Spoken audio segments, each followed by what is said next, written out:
یہ پہلا سوال ایک دوست نے بھجوایا ہے. وہ لکھتے ہیں کہ قرآن مجید میں آتا ہے، اللہ تعالیٰ نے فرمایا ہے اعوذ باللہ من الشیطان الرجیم وَمَا أَرْسَلْنَا قَبْلَكَ إِلَّا رِجَالًا نُوحِي إِلَيْهِمْ فَاسْأَلُوا أَهْلَ الذِّكْرِ إِن كُنتُمْ لَا تَعْلَمُونَ. وہ پوچھنا چاہتے ہیں کہ اس آیت میں اہل الذکر سے کون لوگ مراد ہیں. یہ سوال اس وجہ سے ہے کہ ذکر کا لفظ قرآن مجید کے متعلق بھی آیا ہے اور بائبل کے متعلق بھی. خود جواب بھی دے دیا انہوں نے. ذکر سے کیا مراد ہے خود جواب دے دیا ہے. ذکر سے مراد الہی کتب بھی ہیں، جیسا کہ بائبل کو بھی ذکر فرمایا گیا اور قرآن کو بھی.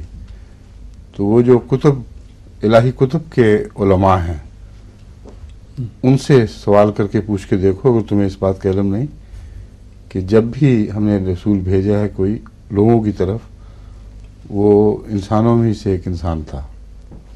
یہی ہے نا آیت پڑھیں پورا کریں. وَمَا أَرْسَلْنَا قَبْلَكَ إِلَّا رِجَالًا نُوحِي إِلَيْهِمْ فَاسْأَلُوا أَهْلَ الذِّكْرِ إِن كُنتُمْ لَا تَعْلَمُونَ. اتنی سی بات ہے، سوال کرنے والے نے خود ہی جواب بھی مہیا کر دیے سوال میں.